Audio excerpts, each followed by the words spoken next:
이 영상이 신천지라고 하는 이단이 교육하는 내용입니다. 아주 성경 말씀을 많이 인용을 하면서 여러 가지 얘기를 하는 것을 지금 보셨습니다. 자, 저런 정도로 준비하고 저런 내용들을 가르치다 보니까 신천지가 20만 명이다, 30만 명이다. 아니, 멀리 얘기할 것이 아니라 우리 광주 지역만 해도 수만 명이 신천지에 미혹됐다는 것을 이미 알고 계실 겁니다. 자, 신천지를 비롯해서 이제 이단들을 대처할 수 있는 가장 큰 무기는 하나님의 말씀으로 우리가 잘 무장을 해야 되는 것입니다. 이건 뭐 당연한 거예요. 자, 오늘 말씀을 들으시면서 제가 몇 개의 이단들을 소개를 해드릴 테니까 잘 들어보시고 또 신천지뿐만 아니라 우리가 주의해야 될 이단이 무엇인가를 여러분이 좀 생각을 하시면 좋겠습니다. 다시 한번 말씀 한번 같이 읽습니다. 시작. 예수께서 이르시되 너희가 사람의 미혹을 받지 않도록 주의하라. 많은 사람이 내 이름으로 와서 이르되 내가 그라여 많은 사람을 미혹하리라. 아멘. 2000년 전에 예수님을 따라다녔던 사람들이 굉장히 많았습니다. 그런데 예수님 가장 측근에서 예수님을 따라다녔던 사람들이 12명 있었는데 그들을 우리는 예수님의 12 제자들, 달리 얘기하면 12 사도들이라고 얘기를 합니다. 그런데 베드로와 안드레와 요한, 야고보, 이 예수님의 제자들이 예수님을 찾아와서 이렇게 질문합니다. 예수님, 세상 끝에는 어떠한 징조가 있겠습니까? 여러분, 세상 끝이라는 단어를 두 글자로 바꾸면 뭐가 됩니까? 종말 말세가 되지요. 그러니까 예수님의 제자들의 관심사가 뭐였냐면 종말 말세에 대한 관심이었어요. 그러자 예수님께서 종말 말세에 대한 제일 첫 번째 증거를 말씀하셨는데 뭐라고 말씀하셨느냐? 예수께서 이르시되 너희가 사람의 미혹을 받지 않도록 뭐해라? 주의해라. 왜? 많은 사람이 내 이름으로 와서 자칭 하나님, 자칭 재림주, 자칭 보혜사, 자칭 사도, 자칭 선지자, 이런 이야기들을 하면서 많은 사람을 어떻게 해요? 미혹할 것이기 때문이다. 그래서 2000년 전에 예수님께서 이미 말씀하셨습니다. 예언하셨습니다. 무엇의 등장을요? 이단 사이비의 등장을 말씀하셨습니다. 그래서 우리가 이단 사이비의 등장을 보고 있는데 이단 사이비로부터 미혹되지 않기 위해서 우리가 해야 될 것은 바로 뭐냐면 이것입니다. 자, 청지기 부흥회니까 저한테 얘기하지 마시고 옆에 분한테 얘기해 주세요. 주의하라. 시작. 주의하라. 예, 주의하는 신앙을 가지면 됩니다. 너무 쉽지 않습니까? 이렇게 얘기할 수 있습니다. 오늘 청지기 부흥회가 끝나면 각자 귀가하실 거예요. 귀가하실 때 안전하게 귀가하시려고 할 겁니다. 그럼 어떻게 될까요? 운전하시는 분, 또 도보로 오신 분 어떻게 됩니까? 어떻게 해야 귀가를 할 수 있습니까? 잘, 매우 잘, 어떻게 해요? 조심하면서, 주의하면서, 위험들을 삼가하면서 가야 되는 거예요. 그러니까 예수님께서 하신 말씀은 엄청나게 특이한 말씀을 하신 것이 아니라 아주 보편적이고 일상적이라는 거예요. 오늘 말씀도 주의하라고 말씀하셨습니다. 자, 그렇다면 기독교 역사 속에서 등장했었던 많은 이단들이 있지만 그런 이단들을 얘기하기는 오늘 너무 짧으니까 지금 오늘 우리 주변에 있는 이단들에 대해서 간략하게 살펴보겠습니다. 자, 이단이란 1번 시작. 처음은 비슷한데 끝이 다른 것. 2번 멸망케 하는 의견, 거짓된 가르침, 결코 우리 신앙에 유익하지 않습니다. 첫 번째는 구원파입니다. 구원파에는 유병원, 이유환, 박옥수 씨. 그래서 우리가 보통 뭐라고 얘기를 하냐? 여기에 보니까 연세들이 지긋하신 분들도 계시는데요. 예전에 드라마가 있었습니다. 꼭 주일 아침에 꼭 그 드라마가 있었었는데 한지붕 몇 가족 이런 드라마가 있었어요. 자, 제가 한지붕 몇 가족 하면은 여러분들이 정답을 손가락을 가르치시면서 하시는 겁니다. 이렇게 아시겠죠? 한지붕. 예, 잘하셨어요. 자, 구원파라고 하는 지붕이 하나 있는데 구원파가 대한민국에 몇 개가 있느냐? 3개가 있다는 겁니다. 아, 구원파가 3개가 있구나. 정통 침례교회는 기독교 한국 침례회입니다. 줄여서 기침이라고 얘기합니다. 이게 기침이죠. 이렇게 기억하시면 더 쉽습니다. 제가 기침 소속 목사예요. 성서 침례교회가 있습니다. 그런데 대한예수교 침례회 기쁜 소식 선교회, 대한예수교 침례회 생명의 말씀 선교회, 기독교 복음 침례회 권신찬 유병헌 씨, 이렇게 3개가 있습니다. 세상을 떠들썩하게 했었던 유병헌 씨가 바로 구원파의 수장이었습니다. 바로 세월호 사건과 관련이 있습니다. 또 한 사람이 있는데 이 사람의 본명은 이복칠인데 이유한 씨입니다. 자, 딱딱하게 얘기하지 말고 제가 좀 부드럽게 얘기할게요. 편하게. 자, 혹시 광주의 매곡동이라는 동네를 알고 계십니까? 거기 혹시 그 동네 사시는 분? 그 동네 사는 사람을 아시는 분? 매곡동에 가면 뭔 교회가 하나 엄청나게 커요. 거기가 광주교회 바로 유병헌 씨 측이 아니라 이유한 씨 측이에요. 그냥 뭐 다른 얘기 할 거 없어요. 제가 개척교회 목사거든요. 제가 그 동네에서 교회를 예배당을 얻어보려고 했었는데 동네 사람들이 뭐라고 얘기를 하느냐, 저기는 이단일 수가 없다는 거예요. 왜 이단일 수가 없냐? 교회가 저렇게 크잖아요. 그러니까 일반인들이 생각할 때는 성경의 진리하고 이런 거하고 상관없이 건물 크면 주차장 넓으면 정통이라고 생각을 하는 거예요. 한마디 더 겉들이죠. 당신들이 정통이고 진리인데 당신들은 왜 이렇게 교회가 조그만하고 저기는 교회가 저렇게 커요. 그래서 경신교회가 날로 붕괴됩니다. 바로 이유한 씨가 이끄는 이 단체가 있습니다. 생명의 말씀 선교회입니다. 마크가 이렇게 생겼습니다. 마크가 이렇게 보시면 되겠습니다. 그런데 여러분들이 이제 쉽게 듣지 못하는 얘기를 하나 해드릴게요.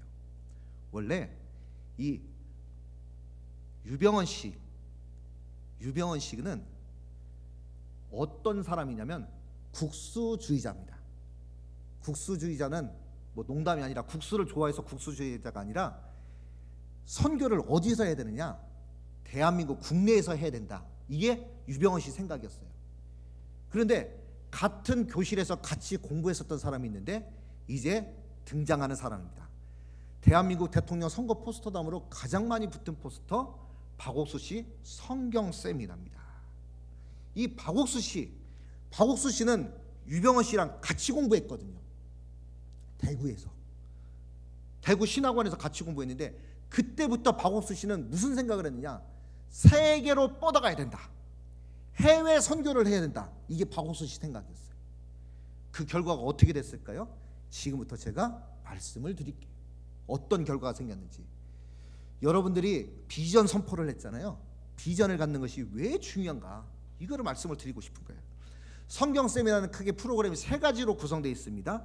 첫 번째는 그라시아스라는 합창단 공연이 있습니다. 두 번째는 죄사함과 거듭남의 비밀, 이런 제목으로 박옥수 씨나 구원파에 소속된 목회자들이라고 하는 사람들이 설교를 합니다. 여기까지는 뭐 쉽겠죠. 근데 3번째가 특징이 있는데, 3번째 특징은 뭐냐면 그날 초청된 우리 정통교회 사람들을 구원파로 미혹하기 위해서 1대1로 신앙상담을 합니다. 1대1로, 맨투맨으로. 이게 특징인 거예요. 그래서 정리합니다. 합창단 공연, 설교, 1대1 신앙상담. 박옥수 씨의 성경 세미나는 우리가 많이 접하게 됩니다. 지금 보시는 이 장면이 성경 세미나 하는 장면입니다. 자, 유심히 보십시오. 무엇을 가지고 성경 세미나를 합니까? 청소년 집회를 갔더니 볼펜이요, 이렇게 말을 하더라고요. 제 의도는 그게 아니었어요. 뭐였습니까? 성경을 가지고 합니다. 여기서 한 가지 더 자세히 보면 성경책만 가지고 한다는 것이 특징입니다. 이단들은 이런 얘기를 하는 거예요.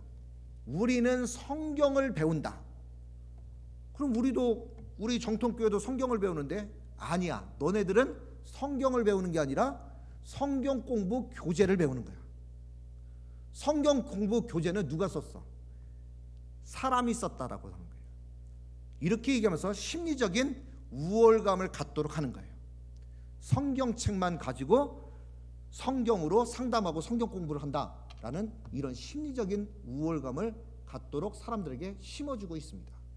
이거는 구원파지만 이제 계속 보시는 장면 속에서 보면 다른 이단들도 성경책만 가지고 상담하고 공부하는 것을 보시게 될 겁니다.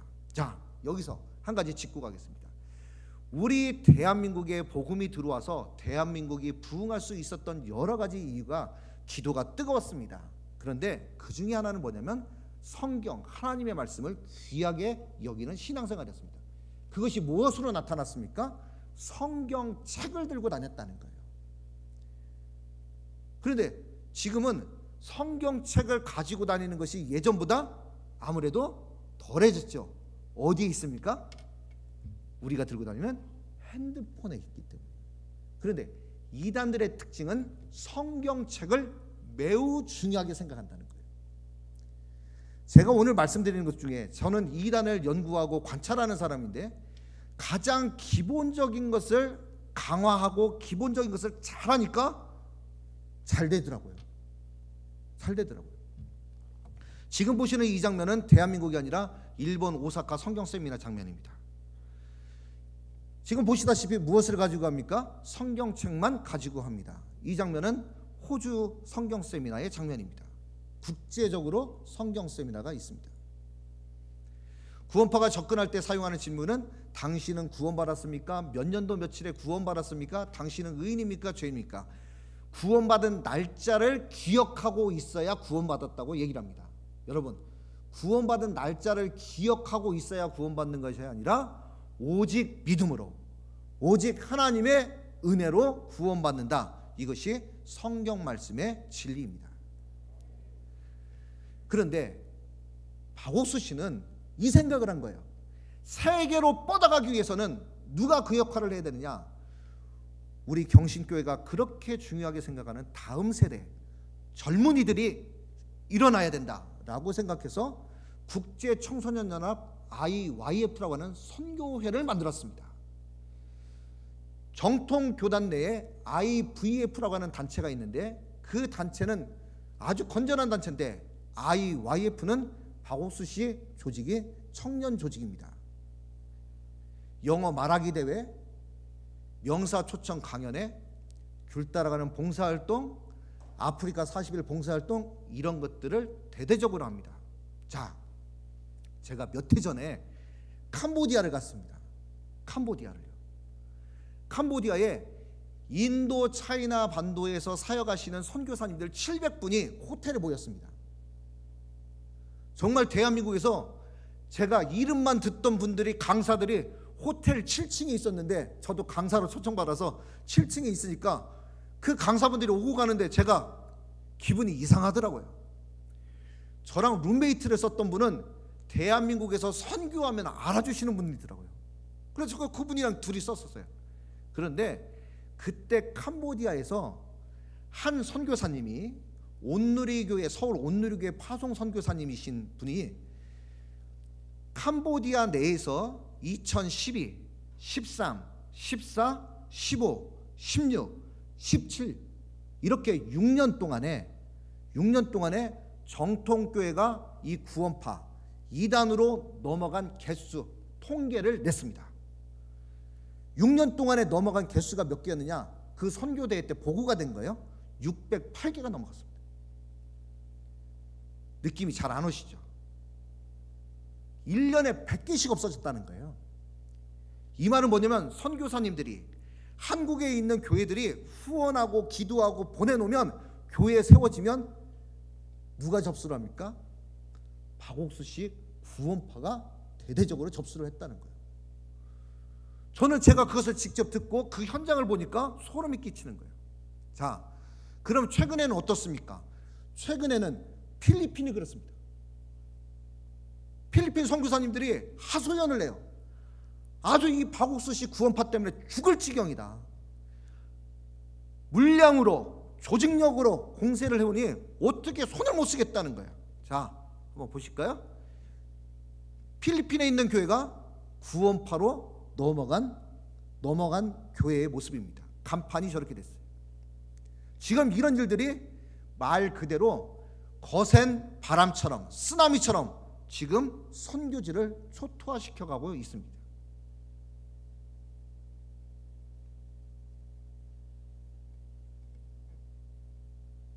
이 일이 실제로 지금 현장에서 선교지에서 벌어지고 있는 일이에요. 자, 이렇게 말씀드릴 수 있습니다. 제가 이단 세미나를 여러 번 하게 되는데 그때마다 많은 요청을 받는 것은 신천지에 대해서 강의를 해달라고 하는 거예요. 왜? 우리가 신천지의 피해를 가장 많이 보기 때문이죠. 그런데 국내에서는 신천지가 제일 열심히 하는 단체가 분명히 맞아요. 그런데 여기 계신 우리 성도님들과 함께 인천국제공항에 가서 비행기가 딱 뜨는 순간 우리 대한민국에서 만들어진 이단 중에 5대양 6대주를 가장 많이 활동 범위로 가장 많은 신도수를 보유하고 있는 단체는 어디냐면 기쁜 소식 선교회 바고스시족이에요. 신천지하고는 비교가 안 되는 거예요. 그 교세와 그 파워가 훨씬 더 넓습니다. 이거는 뭐냐면 우리 경신교회에 다니는 우리 다음 세대 아이들이 꼭 한국에 있어서 경신교회만 다니겠습니까? 세계를 무대로 글로벌 시대에 미국도 가고 호주도 가고 다른 국가에 가서 있는데 이미 그곳에 가면 이렇게 박옥수식 구원파가 조직력을 가지고 준비하고 있더라는 거예요. 제가 얼마 전에 호주를 다녀왔는데 호주에도 구원파의 세력들이 아주 막강합니다. 그래서 CLF라고 하는 이름으로 일명 교회를 목회자를 구원파로 미혹하는 저 조직을 만들었습니다. CLF 기독교 지도자 연합이라는 이름으로 활동을 하고 있습니다. 그럴싸해 보여요.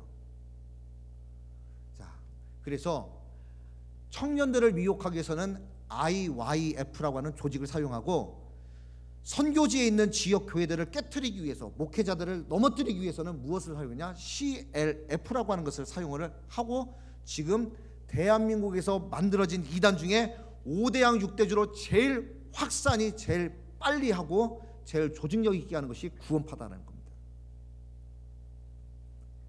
이 정도로 아시고요. 두 번째는 하나님의 교회입니다. 많은 사람들이 신천지가 대한민국에서 가장 큰 이단일 것이다 이렇게 생각하지만 지금 소개하는 하나님의 교회가 세계복음선교협회가 일명 안상홍 증인인데 자칭 250만 명을 보유한 단체입니다. 하나님의 교회는 건물을 보면 알 수 있어요.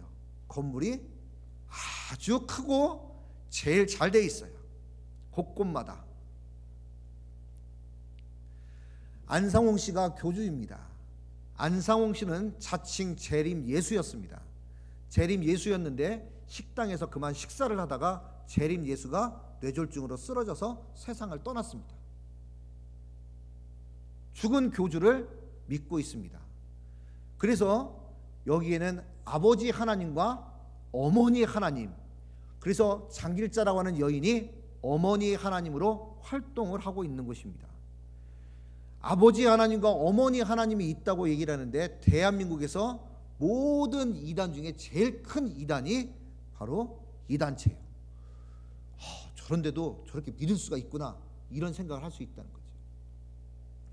봉사활동을 합니다. 해외에서도 저런 활동들을 합니다. 자, 그리고 봉사활동만 하는 것이 아니라 지금 저렇게 보시면 성경 공부를 열심히 합니다. 무엇을 가지고요? 성경책만 가지고 열심히 합니다. 자세히 보셔야 돼요. 우리가 성경책을 귀하게 생각할 때 거기에 강점이 있습니다. 설문조사합니다. 성탄절이 12월 25일이 아니라고 하는 것을 유도하는 질문할 때는 이거는 하나님의 교회입니다. 또 주일 예배는 언제부터 시작되었냐? 로마의 휴일 콘스탄틴 황제 때 로마의 태양신을 숭배하는 날이 일요일이었기 때문에 지금 주일 예배를 드리고 있는 정통교회라고 하는 일반 교회들은 바로 태양신을 숭배하는 일요일에 예배를 드리기가 우상숭배요. 언제 예배를 드려야 구원을 받을 수 있냐? 토요일 안식일을 지켜야 구원받는다고 하는 안식일교와 똑같은 교리를 주장을 하고 있습니다. 그 이유는 교주 안상홍 씨가 안식교 신도였기 때문입니다. 과거에. 그러니까 첫 단추를 잘 껴야 됩니다. 최후의 재앙과 하나님의 인, 그래서 세상에 일어난 재앙, 특별히 이런 팬데믹 상황의 코로나, 이런 것들은 저들에게 굉장한 중요한 재료가 되어서 사람들에게 위기감을 심어주고 하나님의 교회로 미혹하는데 아주 좋은 재료가 되고 있습니다. 어머니 하나님을 섬기는 사람들이라고 이렇게 자신들을 얘기합니다. 자, 지금 보시는 이 장면은 하나님의 교회 홈페이지에 있는 것을 제가 캡처한 겁니다. 오늘 코람데오 찬양단이 하나님께 찬양을 드렸습니다. 맞습니까? 제가 맞게 얘기했죠? 예. 자, 그럼 제가 한번 질문 한번 드릴게요. 코람데오 찬양단이 오늘 하나님께 영광의 찬양을 올려드렸는데 새 노래로 찬양을 올려드렸습니까? 헛노래로 찬양 올렸습니까? 질문이 어려웠습니까? 여러분은 지금 고품격 이단 세미나를 듣고 계시기 때문에 그렇습니다. 자, 다시 한번 질문할게요. 코람데오 찬양단이, 경신교회 코람데오 찬양단이 오늘 하나님께 새 노래로 찬양을 올렸습니까? 헛노래로 찬양 드렸습니까? 새 노래로 찬양을 올려드린 거예요. 그렇죠. 그런데 이단들을 쭉 조사를 하다 보니까 하나님의 교회도 새 노래를 그렇게 강조를 하더라고요. 그래서 새 노래가 뭘까? 이 사람들이 말하는, 제가 한번 불러볼게요. 빛나고 높은 보좌와 그 위에 앉으신 안상홍님의 영광이 해같이 빛나네. 존귀하신 하나님께서 영광을 받으실 자리에 누가 들어갑니까? 안상홍 씨가 들어가는 거예요. 그러니까 이런 이단을 뭐라고 얘기냐? 교주형 이단이라고 얘기하는 겁니다. 이단이에요. 안식일을 기억하여 거룩히 지켜라. 안식일을 지켜야 구원받는다고 이렇게 얘기를 합니다. 그러나 이 모든 것들은 잘못된 겁니다. 오직 믿음으로, 오직 하나님의 은혜로 구원받는다. 이것이 성경 진리의 가르침입니다. 이제 신천지 얘기를 하겠습니다. 신천지의 공식 명칭은 신천지 예수교 증거 장막 성전입니다.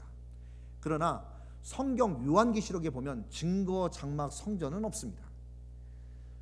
요한계시록에 증거 장막 성전이라고 되어 있지 않고 이렇게 되어 있습니다. 같이 할까요? 증거 장막의 성전. 시작. 예, 한 번 더 하겠습니다. 의자 할 때 탁 올려서 하는 겁니다. 증거 장막의 성전. 시작. 예, 신천지는 요한계시록에 있는 성경 말씀을 그대로 쓰지 않고 의자를 빼먹었어요. 자, 혹시 여러분이 이렇게 생긴 그림을 보신 적이 있습니까? 혹시 여러분들이 접했다면, 또 옆에 누가 하고 있다면, 이거는 신천지 성경 공부입니다. 이 그림은 제가 신천지에서 성경 공부를 했었던 어느 여학생의 노트를 그대로 여러분에게 지금 보여드리는 거예요. 저렇게 그림을 가지고 하는 거예요. 자, 여기서 힌트 하나 드릴까요? 생각을 해보십시오.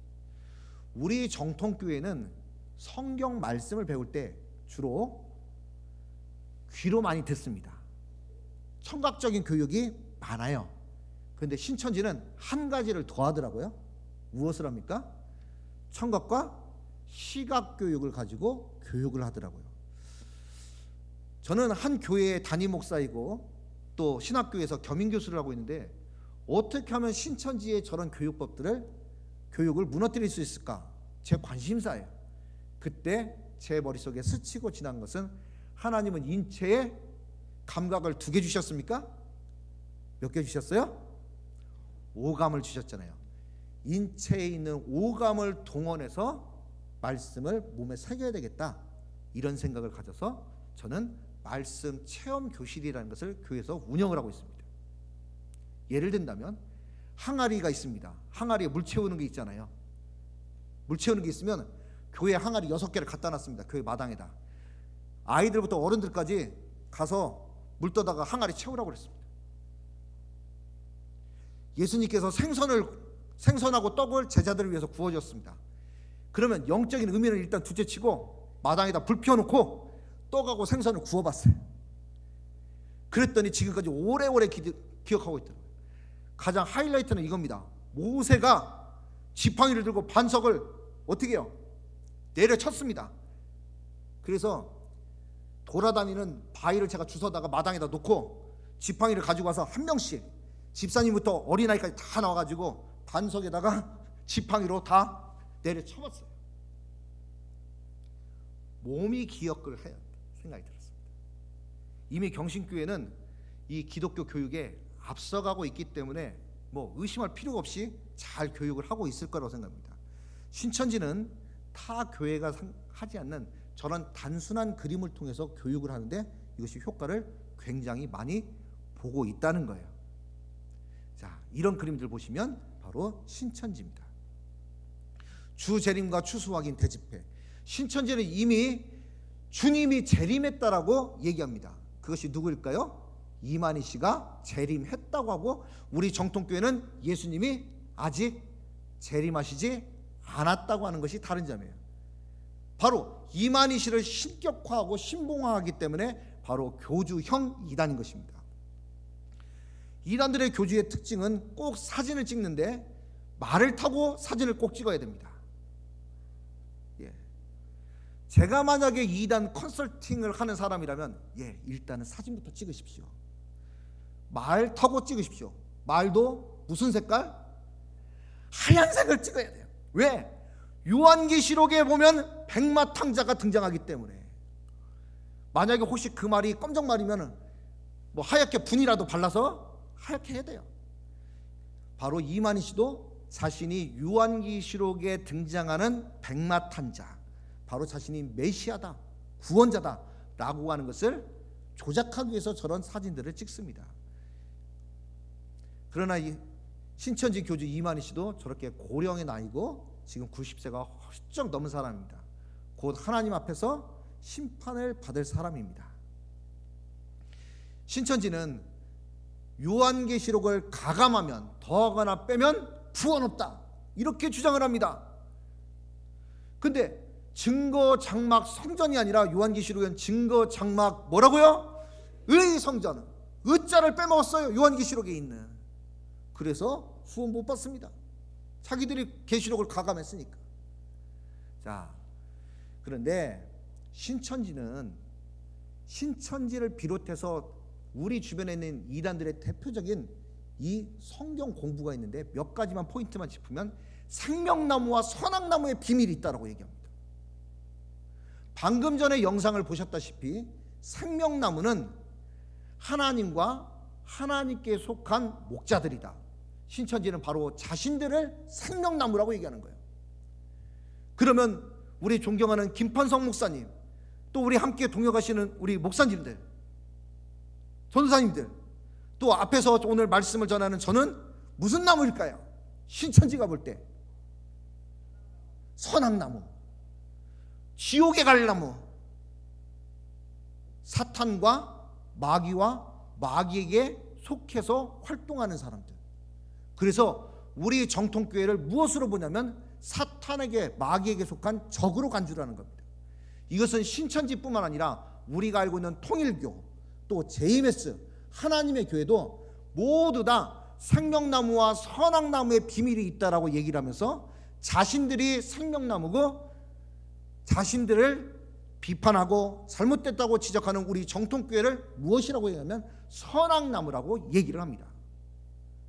그래서 혹시 누가 길을 지나가다가 또 여러분 주변에서 생명나무와 선악나무의 비밀을 혹시 알아? 이렇게 얘기했을 때는 신천지나 혹은 이단에 속했을 가능성이 99.9입니다. 생명나무와 선악나무. 그래서 오늘 영상에서도 보셨지만 신천지는 생명나무는 하나님이 심으셨고 선악나무는 누가 심었다고 얘기합니까? 사단, 마귀가 심었다고 이렇게 얘기합니다.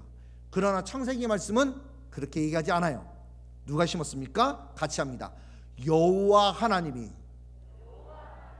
여호와 하나님이. 좀 빗대어서 한번 얘기할까요? 제가 오늘 경신교회로 오는데 좀 더 빨리 오고 싶었어요. 그런데 자꾸 방해하는 것이 있어요. 뭐가 방해를 했냐면 신호등이 방해를 하는 거예요. 그러면 그 신호등을 보고 저거 분명히 간첩이 북한에 있는 공산당 간첩들이 심은 거야. 저렇게 만들어 놓은 거야. 이렇게 생각하면 제 생각이 옳은 생각입니까? 이상한 생각입니까? 이상한 생각이죠. 잘못된 생각이죠.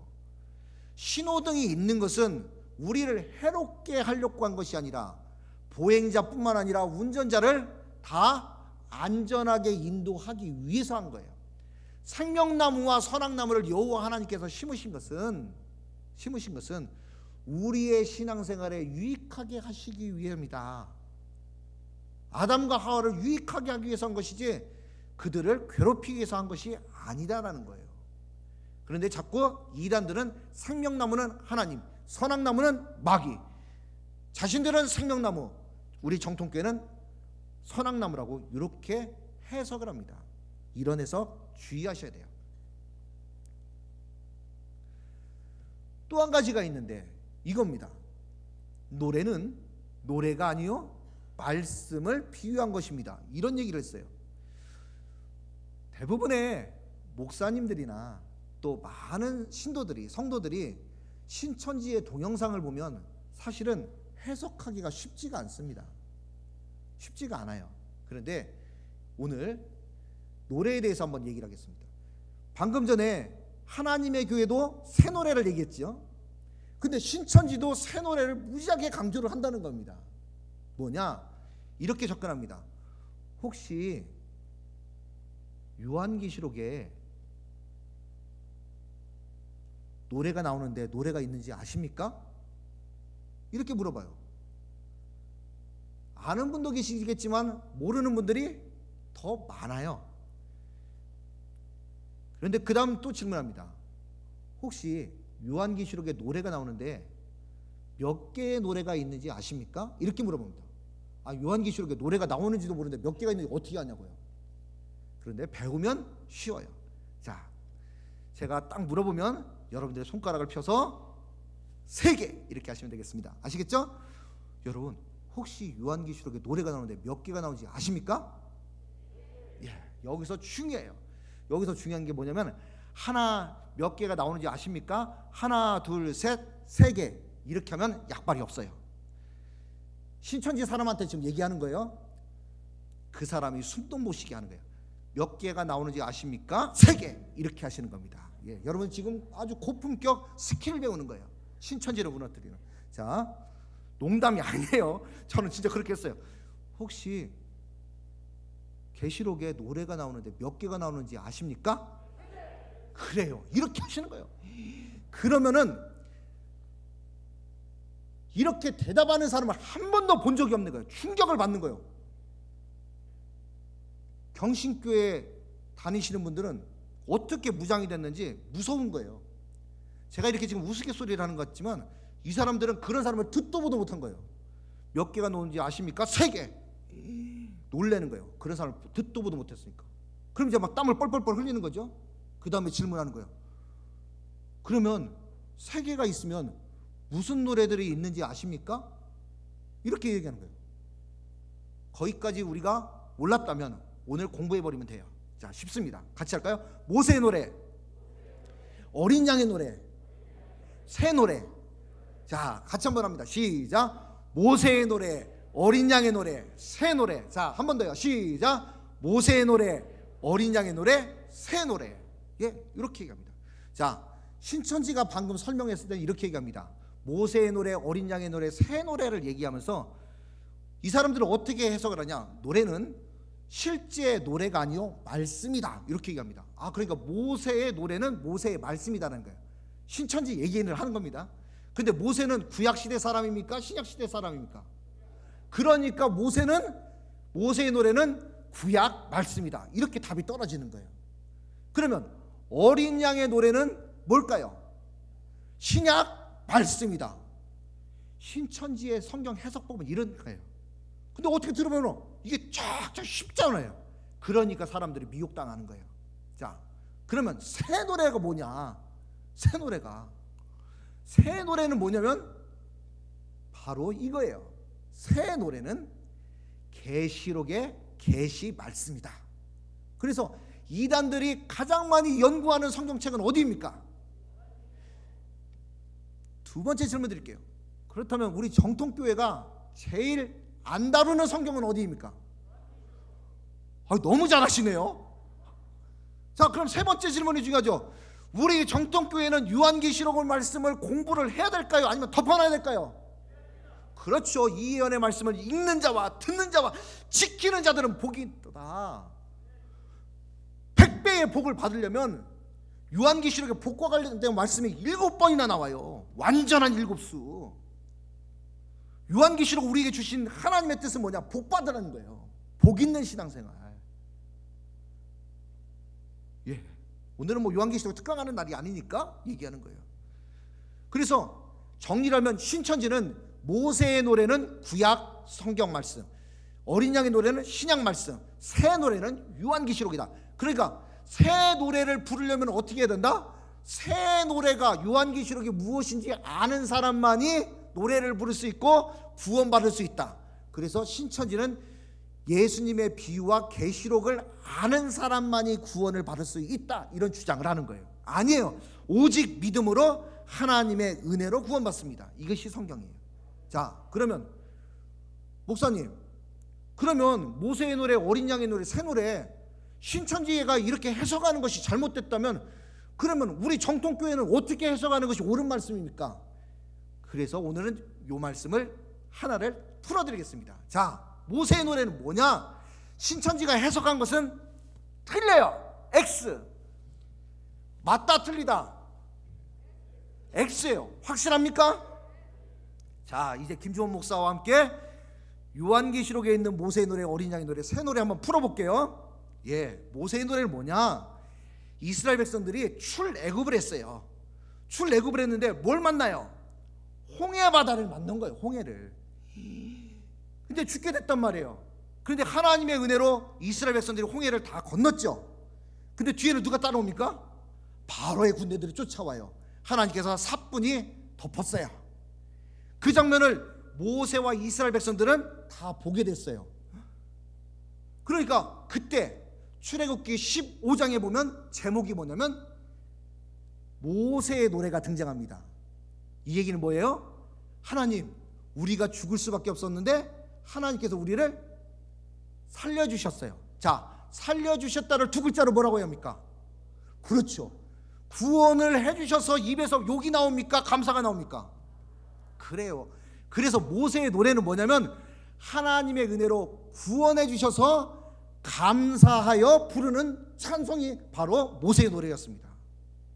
정리합니다. 모세의 노래는 구원에 감사하여 부르는 찬송이었습니다. 이해가 되죠? 실제로 그랬습니다. 자, 어린 양의 노래는 뭘까요?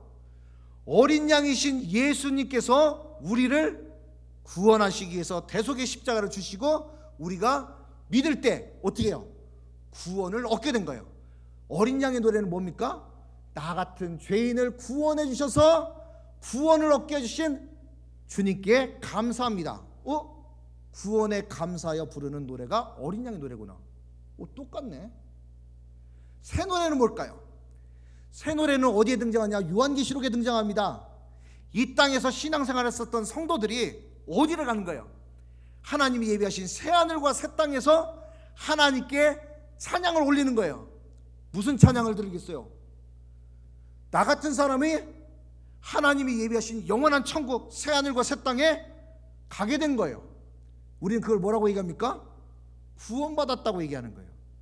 그래서 구원에 감사하여 하나님의 보좌에 앉으신 하나님께 찬송을 드리는 거예요. 이게 바로 새 노래예요. 그럼 새 노래는 뭡니까?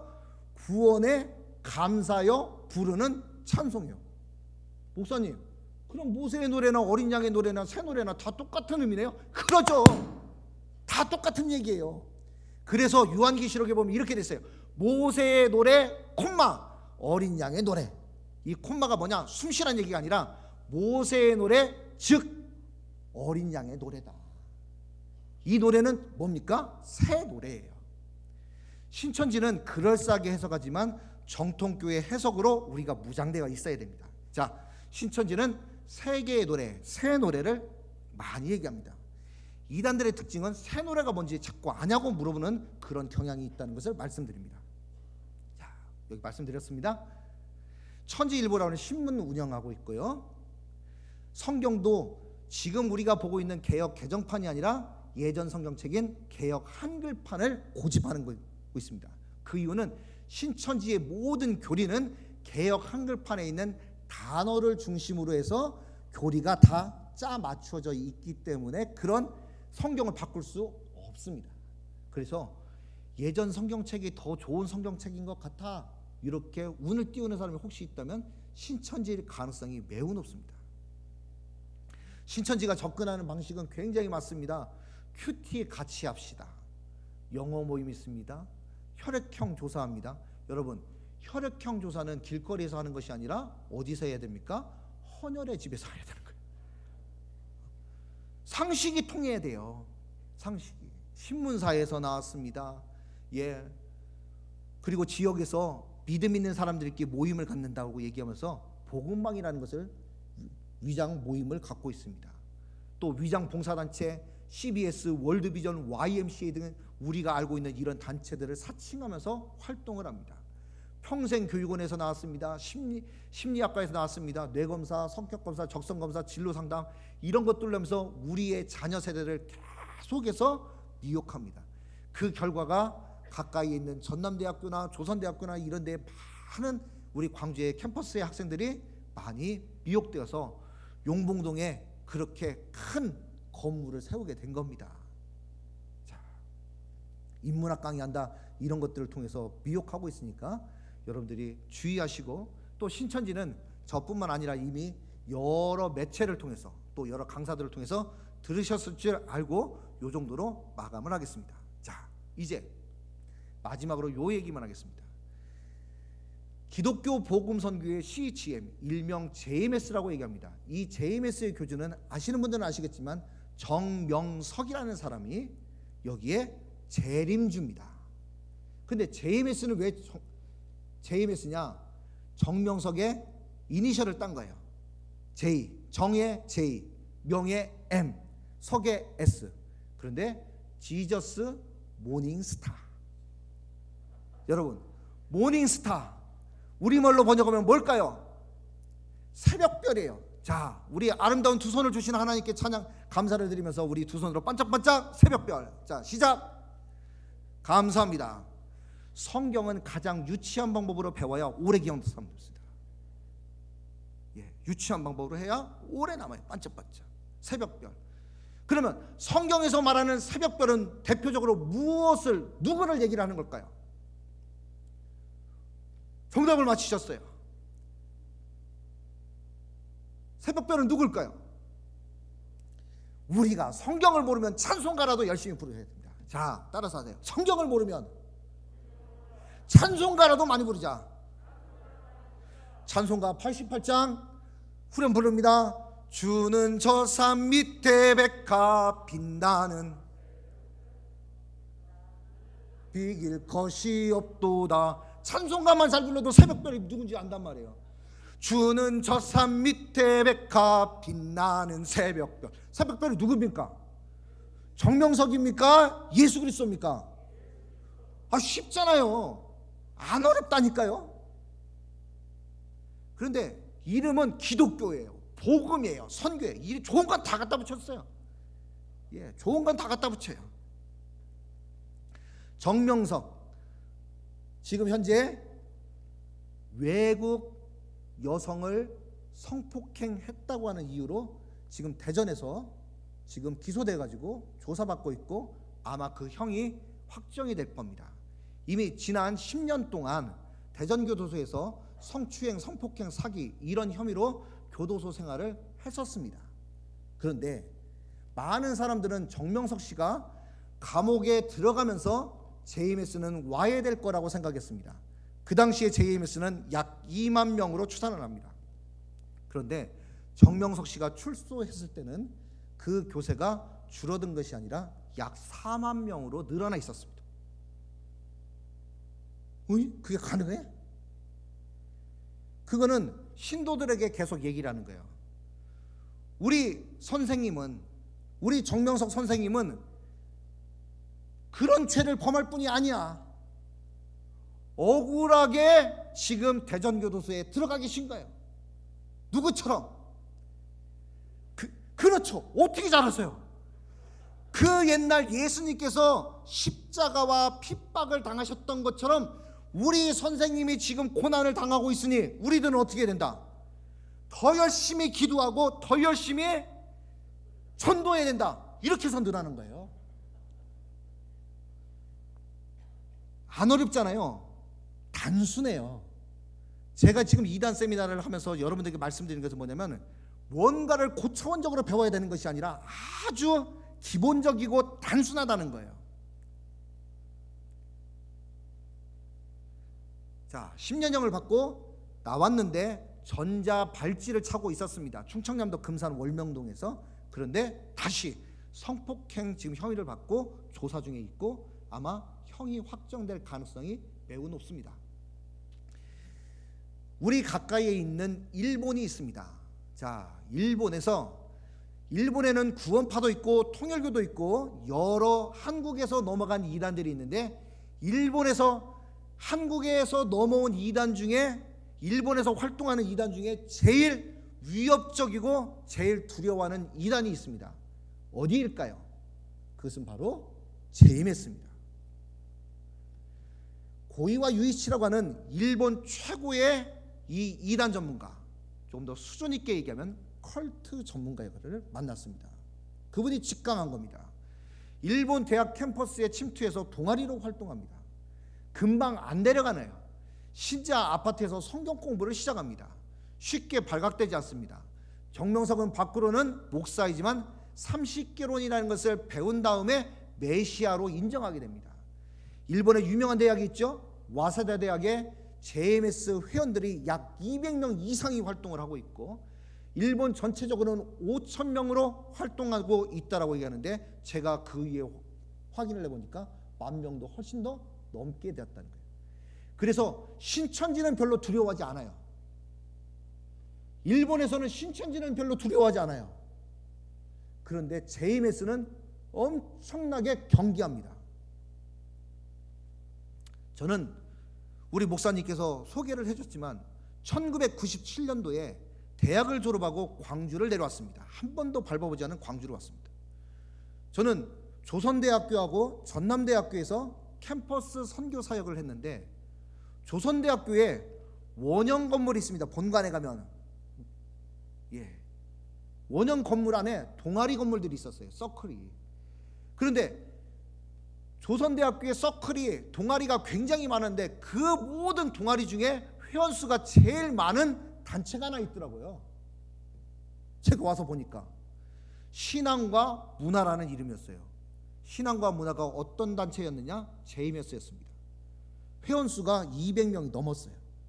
그 당시에 넘버원이었어요. 그럼 전남대학교에는 뭐가 있었느냐? 신앙과 예술이라는 이름으로 JMS가 활동하고 있었습니다. 목사님, 질문 있습니다. 그럼 그때 신천지는 없었나요? 있었어요. 사범대학교 아시죠? 조선대학교 사범대학교. 사범대학교 가니까 신천지가 있더라고요. 예비교사 크리스찬 모임이라는 이름으로. 그때 신천지 몇 명 있었냐? 30명 있었습니다. 느낌 오시죠? 한때는 우리의 다음 세대 청년들이 다니는 대학에 가장 강력한 이단이 어디였느냐? JMS입니다. 이 얘기는 뭐냐면, 신천지의 전체 신도수의 약 50%가 젊은이라고 얘기를 합니다. 그러면 JMS는 전체 신도수의 약 70%가 젊은이들이에요. 그 얘기는 뭐냐면, 젊은 사람들을 가장 많이 미혹하는데 탁월한 능력을 가지고 있는 단체가 JMS고, 지금의 신천지가 이렇게 확장될 수 있었던 이유는 뭐냐면 JMS의 활동을 쉽게 해서 따라쟁이, 고급스럽게 얘기하면 벤치마킹, 많이 모방을 해서 적용한 것입니다. JMS는 우리가 생각하는 것보다 훨씬 더 강력합니다. 조금만 더 가겠습니다. 외국 여신도들을 이렇게 문제가 돼서 그런 기사도 떴고요. 봉사단체, 밝은 소리 봉사단. JMS는 밝다는 것을 굉장히 강조합니다. 밝은 소리. 다음 한번 보실까요? 밝은 미소.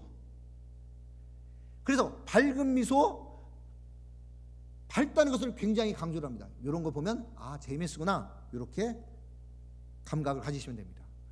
이렇게 생긴 이상한 그림 보시면 이거 JMS예요. 네.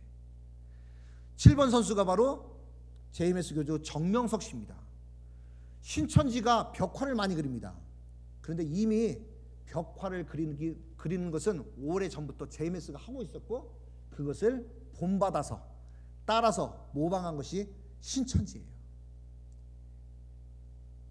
그래서 이것을 뭐라고 얘기하냐? 하늘 벽화라고 합니다. 자, 이제 여러분들 저 글씨체를 보시면 여러분들 피곤하시겠지만 저 글씨체를 한번 따라서 써보시겠습니까? 하늘 벽화. 자, 시작. 저 글씨체를 쓰시라는 거예요. 저렇게 생긴 글씨체 보면은 JMS입니다. 저 글씨체가 누구의 필체냐? 정명석 씨의 필체예요. JMS를 구별하는 가장 큰 특징은 저 필체가 만약에 어떤 교회 안에 있으면 그건 JMS입니다. 생명을 사랑하라. 저 글씨체도 JMS입니다. 정명석 씨의 필체입니다. 정명석, JMS 정명석 생명을 사랑하라. 비석이 충청남도 금산 월명동에 저렇게 있습니다. JMS를 손쉽게 발견하는 것은 필체를 보는 겁니다. 자, 이제 혹시라도 누가 나 요즘에 너무 은혜를 많이 받고 있어. 그래? 너 신앙생활 열심히 하는구나 라고 얘기하는데, 이렇게 얘기할 때요. 나 요즘에 기도해. 새벽에 기도해. 새벽에 기도하잖아요. 그런데 이렇게 얘기하는 사람이면 이건 100% JMS예요. 나 요즘에 새벽 1시 기도해. 새벽 1시 기도회가 바로 JMS예요. 신천지가 위험합니까? JMS가 위험합니까? 우리 예전에 이런 거, 저는 어렸을 때 이런 거 굉장히 관심 있었거든요. 마징가 제트가 세요? 로버트 태권브이가 세요? 이런 질문 해본 적이 있었어요. 어렸을 때는. 그러면 신천지가 위험해요? JMS가 위험해요? 둘 다 위험한데, 이단의 소위 말하는 전문가, 이단 신천지 미혹에 대한 교회의 효과적인 대처법 연구라고 하는 논문을 써서 박사학위 받은 사람이에요. 제가 박사예요. 신천지 박사. 그런데 목사님이 생각할 때는 어떤 게 더 위험해요? JMS가 10배 이상 더 위험해요. 신천지는 성경 공부로 빠진 거예요. 그런데 JMS는 성경 공부 수준은 신천지랑 비슷비슷하더라고요. 제가 보니까 입문, 초급, 중급, 고급 과정, 요 책을 제가 다 봤거든요. 대단해요. 성경 말씀 풀이는 하여튼 비등비등해요. 근데 뭐가 하나 차이냐면 JMS는 기도한다는 거예요. 새벽 1시 기도를 하다 보니까 성령의 역사가 아니라 악한 영의 역사가 일어나니까 방언해요. 그리고 신비 체험해요. 그러다 보니까 이 신도들이 신비 현상을 체험을 하니까요, 성경 공부도 했겠다, 신비 체험을 하니까 무서울 게 없는 거예요. 그러다 보니까 젊은 여대생들이 정명석 씨의 성적 놀이개가 되는 그런 현상. 근데 그 성적 놀이개가 될 때 우리가 볼 때는 성폭행이지만 이 여신도들은 뭐라고 생각하냐면 구원받기 위해서 그렇게 하는 거고, 그리고 요한계시록에 등장하는 어린 양의 혼인잔치에 참여해서 선생님 안에, 정명석 씨 안에 있는 하나님 예수의 영과 자기가 뭐가 되는 거예요? 결혼한다라고 생각을 해서 그런 성적인 문제가 일어나는 것이 바로 JMS입니다. 성경 공부만 해서 그런 것이 아니라 몸에 신비적인 체험을 하기 때문에 그게 가능한 거예요. 이래서 위험한 거예요. 저는 지금까지 신천지 사람들을 10명을 만났다면 저하고 실제로 10명 중에 9명은 다 신천지 그만뒀습니다. 저는 신천지에서 성경 공부하는 사람들 만나면 그냥 기분이 좋아요. 왜? 성령의 검, 말씀으로 한번 진검승부 할 수 있으니까 너무 그냥 기분이 좋은 거예요. 근데 지금까지 10명 중에 9명은 제가 다 이겼어요. 그거 다 그만두더라고요. 그런데 JMS는 그게 아니에요. JMS는 성경 말씀이 혹시 틀렸더라도 자기 몸 안에 신비 체험을 하다 보니까 그 확신에 사로잡혀서 못 벗어나는 거예요. 소위 말하는 대한민국의 이단 전문가라고 하시는 분들이 JMS 사람들을, 신도들을 상담을 하면 10명을 상담을 하면 2명이나 1명도 돌아오기가 어렵다고 하는 겁니다. 이런 특징이 있는 거예요. 교회는 하나님의 말씀과 더불어 성령의 역사가 같이 두 바퀴가 같이 돌아야 되는 거예요. 그래야 균형을 이뤄요. 자, 그래서 JMS가 굉장히 위험하다는 것을 말씀드리죠. JMS 또 나왔어요. 이단의 특징이 뭡니까? 새 노래를 그렇게 강조하는 거예요. 여기는 또 더 가관이에요. 찬송가도 있습니다. 성지 땅 월명동에 들어보셨습니까? 성지 땅 월명동에 주와 함께 성전 짓고, 대중가요를 개사해서 부릅니다. 성지고향, 섭리 역사 비어있는 정든 성지 땅. 여러분들도 부르실 수도 있겠죠? 노래방 많이 다니셨으니까. 조선대학교에서 제가 사역을 할 때 그 당시에 히트했었던 복음성가가 있었습니다. 당신은 사랑받기 위해 태어난 사람. 학생들이 기타 치고 노래 부르더라고요. 아, 좋은 찬양이다 이렇게 했어요. 그런데 한 100번을 들어도 잘 안 외워져요. 그 시간에 그 옆에 신앙과 문화 JMS가 학생들이 한 30여 명이 빙 둘러 앉아가지고 영과 진리로 찬송을 부르더라고요. 이런 노래를 불렀습니다. 주님 사랑하는데, 주님 둘도 셋도 넷도 없는 내 주님, 주님 없는 이 세상은 아무런 의미가 없어요. 한 번 듣고 외워버렸네요. 당신은 사랑받기에 태어난 사람 수백 번을 들어도 안 외워지는데, 주님, 아이고 저 이단들 하는 짓이 그렇지, 이렇게 막 뭐라고 했어요 속으로. 그리고 손을 씻으러 화장실에 가서 이렇게 앞에 섰는데 제가 무의식 중에 흥얼거리는 거예요. 주님 하고 나니까 내가 지금 뭐 하고 있는 거지? 자, 무슨 얘기냐? 우리 대한민국의 CCM 가수로 굉장히 유명하신 분들이 있습니다. 너는 담장 너머로 뻗은 나무, 야곱의 축복을 부르신 김인식 목사님이라는 분이 계세요. 그리고 이런 찬양이에요. 바라고 원하고 기도합니다. 유명하신 분이에요. 민호기 목사님. 그리고 아버지의 마음을 부르신 유은성 목사님, 유은성 전사님.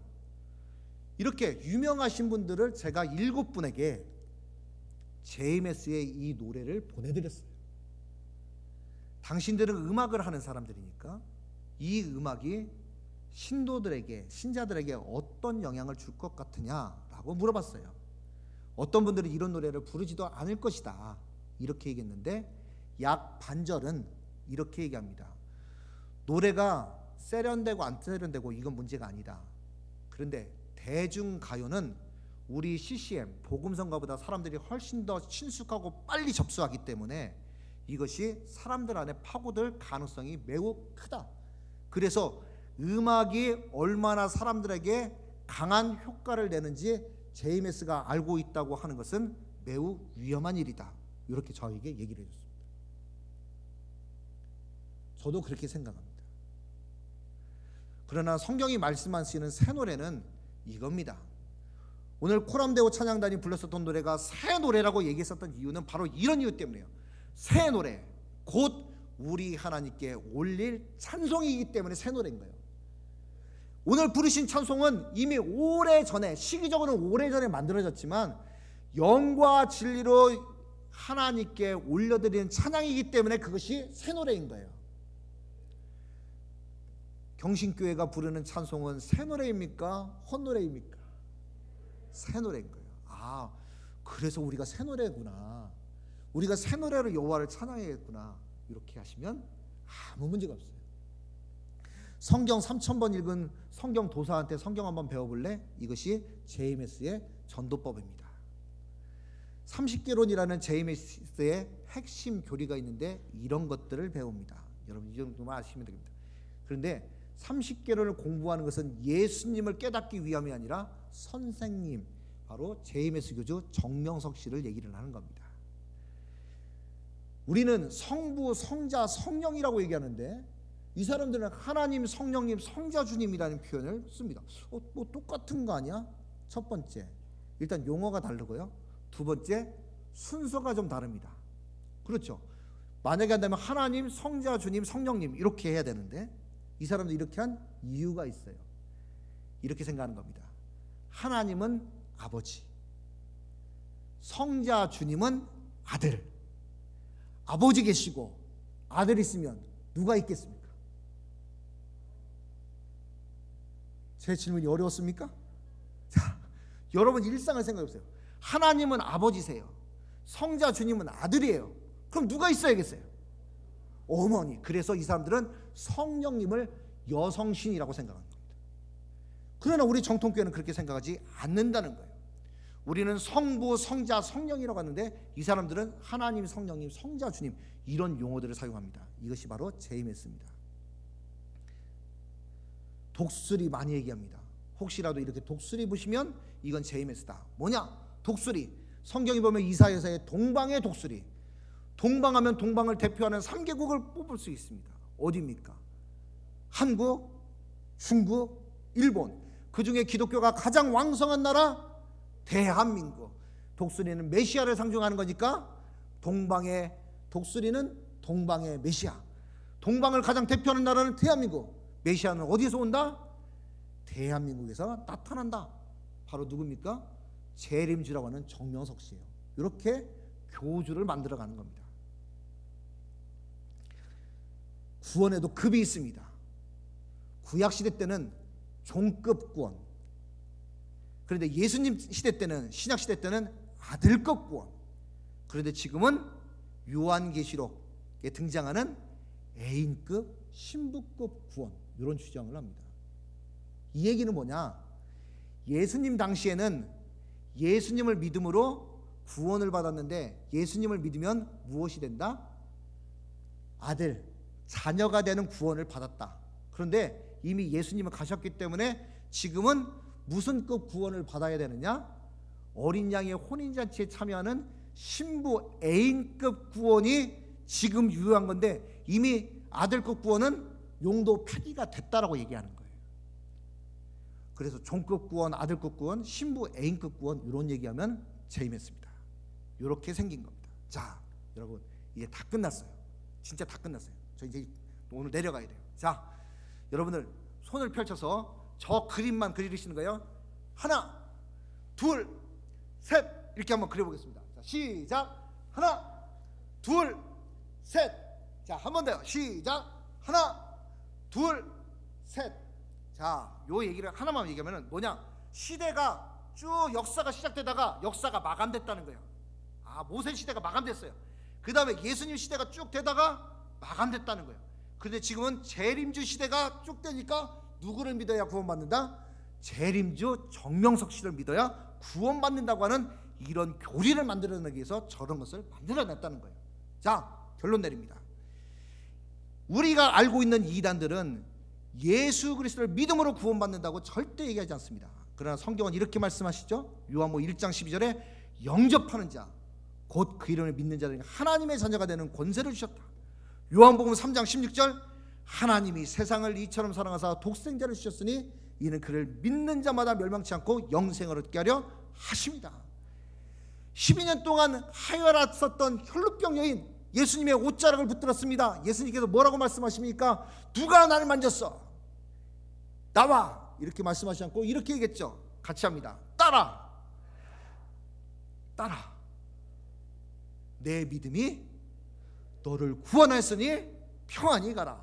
주 예수를 믿으라. 그리하면 너와 내 집이 구원을 받으리라. 너희가 그 은혜를 인하여 믿음으로 말미암아 구원을 얻었나니 이것이 너에게서 난 것이 아니요 하나님의 선물이다. 여기까지 얘기하면 이단들이 90% 끄덕입니다. 마침표는 뭘로 찍어야 되냐? 반드시 요한계시록으로 찍어야 이단에 빠진 사람들은 끝납니다. 그러면 요한계시록에서는 어떻게 해야 구원받는다고 얘기를 하느냐? 신천지 사람들이 저를 만나서 네가 만약에 정말 요한계시록을 아는 성경 지식이 있어야 구원받는다는 것이 요한계시록에 있으면 나한테 찾아줘. 확실하면 내가 아파트 하나 있으니까 아파트 싹 팔고 신천지 나 다 헌금하고 나 신천지 신도 될게. 그러면 저를 막 넘기려고 막 성경을 찾는데 안 나오죠. 요한계시록에 구원과 관련된 말씀이 있을까요, 없을까요? 요한계시록은 어떻게 해야 구원받는다고 얘기할까요? 여러분들, 제가 말씀드렸잖아요. 성경을 잘 안 보면 찬송도 많이 부르고 복음성가로도 많이 부르십시오. 마지막 이 찬양을 부르고 제가 끝내겠습니다. 우리는 많이 불렀어요. 우리 보좌 앞에 모였네 함께 주를 찬양하며. 자, 여기까지 부르고 후렴으로 넘어갑니다. 구원하심이 보좌에 앉으신 우리 하나님과 어린 양께 있도다. 경신교회 같으면 아마 이렇게 찬양을 불렀을 거예요. 제가 볼 때는 아까 찬양 부르는 거, 이야 대단하다, 이렇게 찬양했을 거예요. 구원하심이. 그런데 이 후렴 구절이 어디에 있느냐? 요한계시록 7장 10절 말씀에 큰 소리로 외쳐 이르되 구원하심이 보좌에 앉으신 우리 하나님과 어린 양께 있도다 하니라. 성경에 써있네. 요한계시록 7장 10절 말씀에 구원하심이 보좌에 앉으신 우리 하나님과 어린 양께 있도다. 보좌에 아무나 앉는 게 아니에요. 왕이신 하나님이 백성들에게 뭘 베푸는 거예요? 은혜를 베풀어서 구원을 얻는 거예요. 어린 양이 예수님을 어떻게 해요? 우리를 대속하여 피 흘리신 예수님을 믿음으로 구원 얻는 거예요. 바로 하나님의 은혜로 믿음으로 구원을 얻는다고 요한계시록도 다른 성경 말씀과 같이 똑같이 말씀하고 있습니다. 그래서 우리는 하나님의 은혜로 믿음으로 구원 얻는다. 이 구원의 진리의 말씀을 굳건히 붙잡으면 이단들은 절대로 믿음으로 구원 얻는다, 하나님의 은혜로 구원 얻는다 이런 말을 안 씁니다. 성경을 알아야 구원 얻는다, 성경을 깨달아야 구원받는다, 애매하게 얘기를 합니다.